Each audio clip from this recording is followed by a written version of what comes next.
time for the Susan Taylor Podcast, where we discuss the yoga of mind, medicine, and healing. Author of Feeling Good Matters, Sexual Radiance, and the Vital Energy Program, Dr. Taylor imparts authentic knowledge and practical tools that inspire, educate, and empower us to be a healing force for positive change. So join us and take your life and our planet to the next level.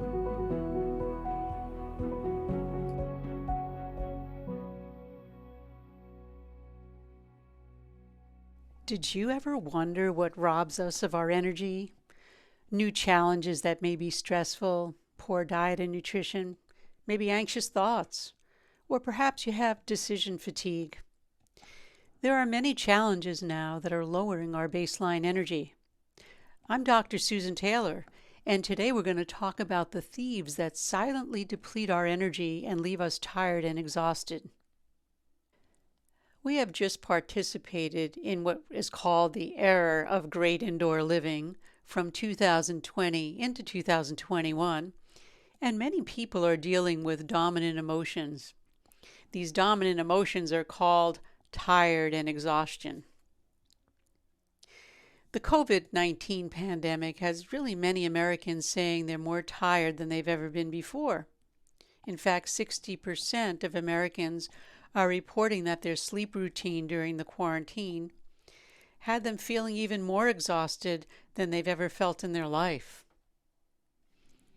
80% of people in the global workforce say this has actually been the most stressful 12 months of their lives, with 78% saying their mental health has been affected.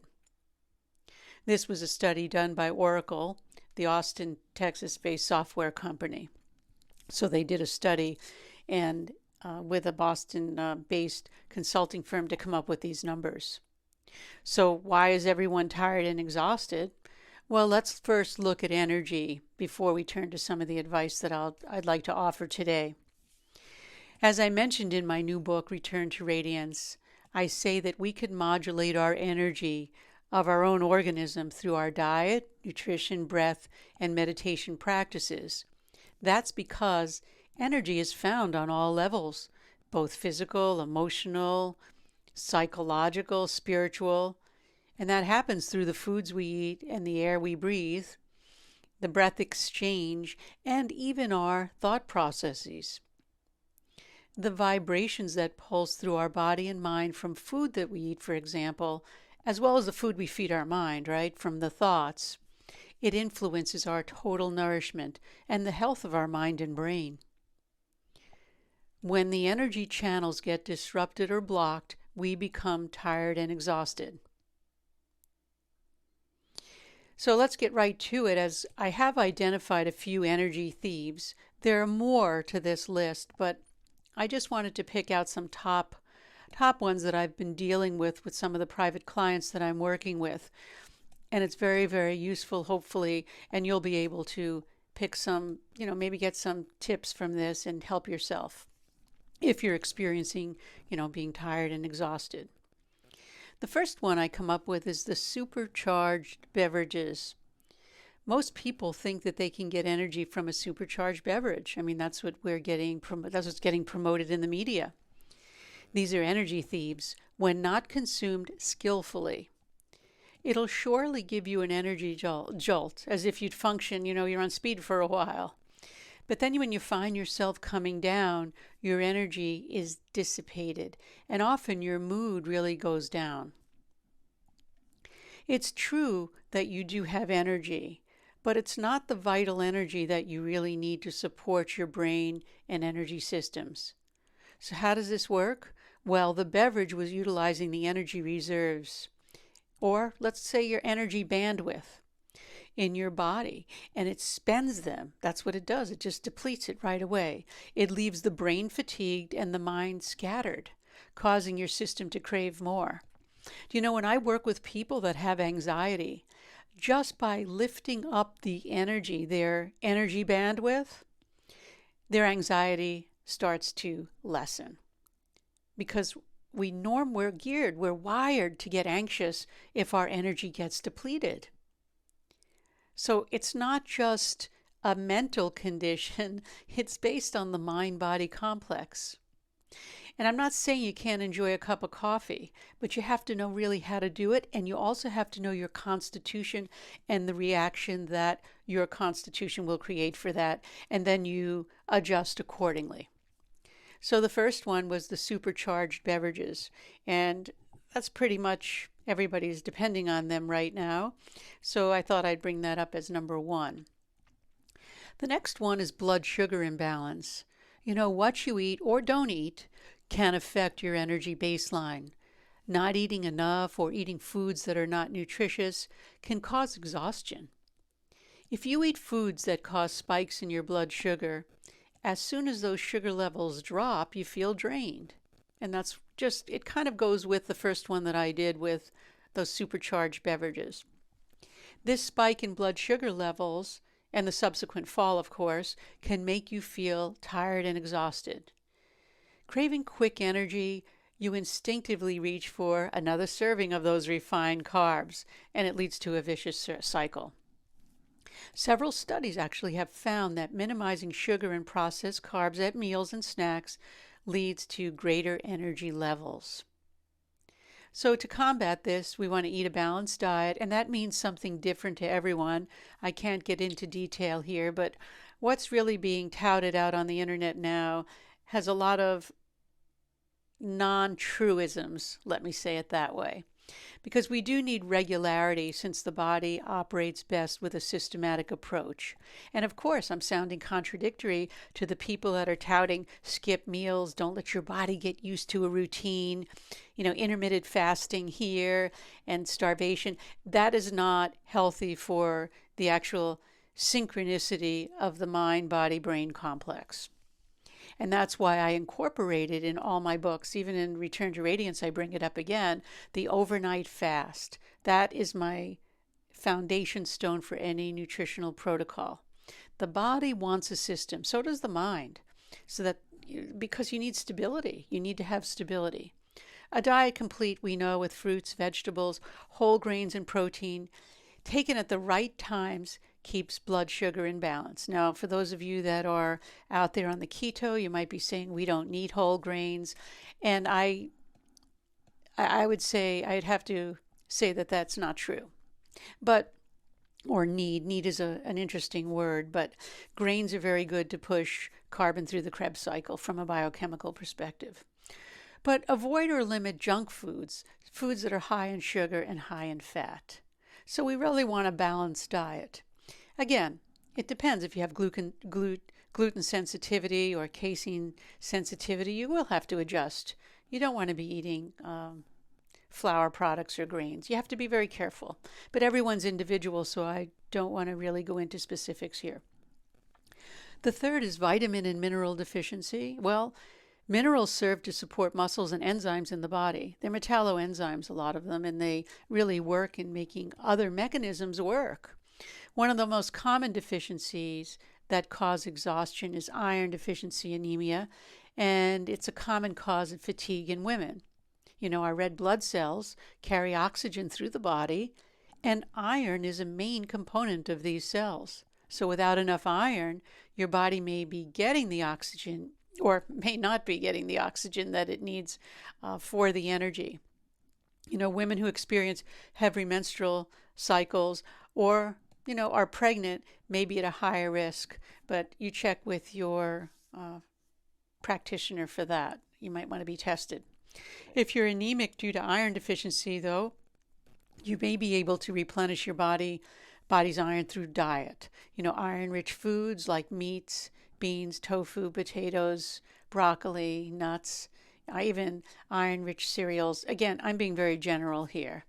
But talk to your medical provider if you think you need iron supplements. I know I take an iron supplement because that's one of my constitutions is to have low iron.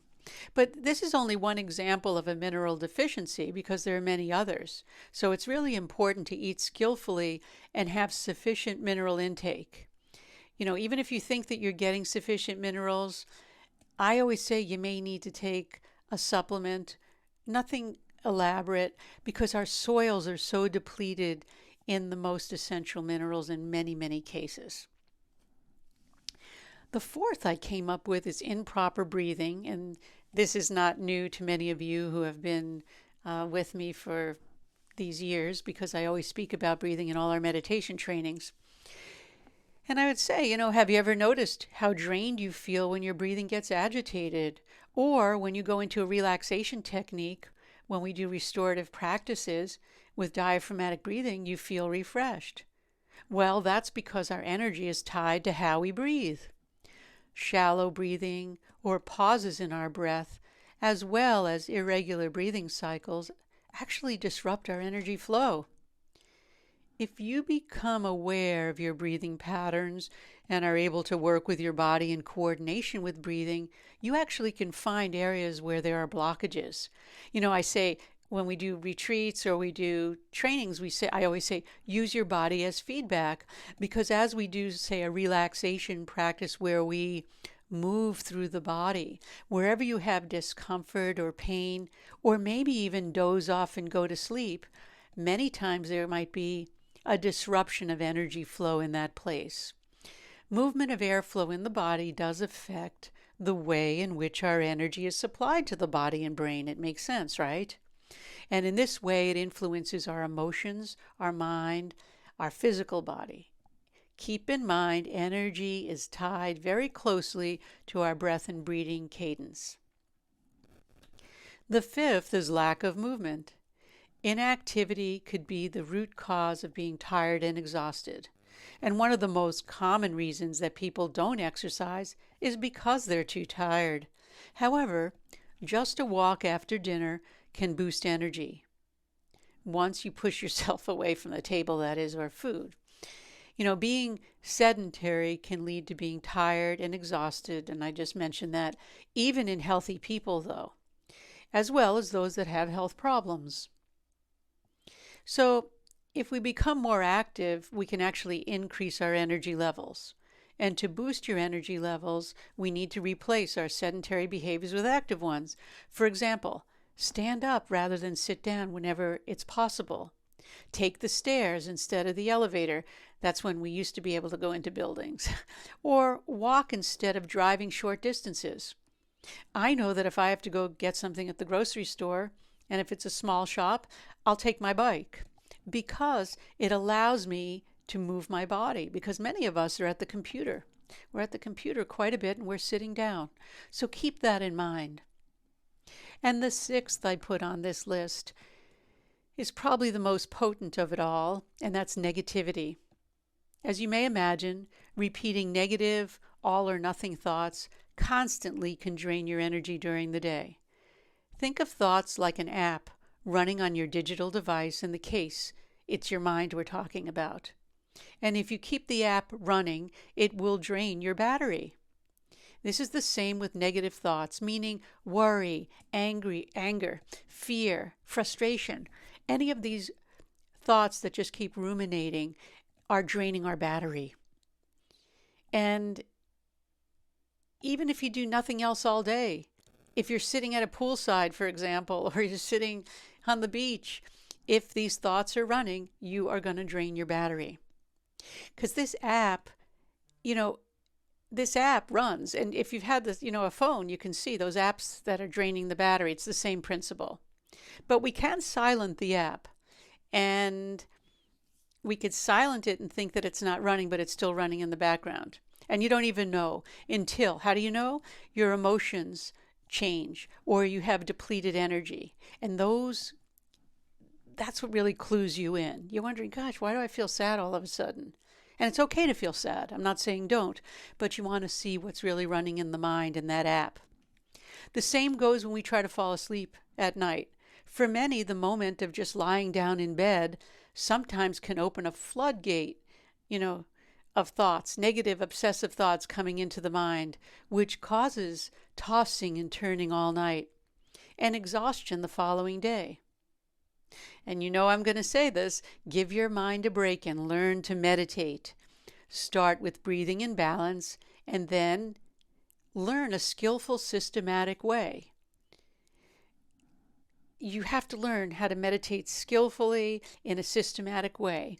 to just pull something off the internet and not really understand it, and it's not coming from anything from a really deep source where it's been tried and the results have been recorded over thousands of years, it's probably not going to sustain you. Get enrolled in a basic meditation course. Again, make sure that it comes from a real source of deep tradition so that, and there's many out there, but they're harder to find. My point I'm making here is you want to align yourself with a real core foundation, with a good teacher, and learn the skill. It's really worth the investment of your time. And for those of you that may be new to the podcast, check out my books, but most importantly, if you want a program to really help you get started, Return to Radiance may be your solution, because I do have the program in that book. I outline diet, breathing, exercise, and meditation. So again, do your research, see what works for you, and write in and let me know how things are going. Each week I'll bring new things to you based on my interaction with the community during the week. And that brings us to the end of this episode. As always, again, I'm going to remind you, do your research and see what works for you. The Susan Taylor podcast does come out every week, and it's available on susantaylor.org, YouTube, iTunes, Stitcher, and other podcast platforms. Subscribe on susantaylor.org or on the YouTube channel of Susan Taylor PhD TV. That will really help the community.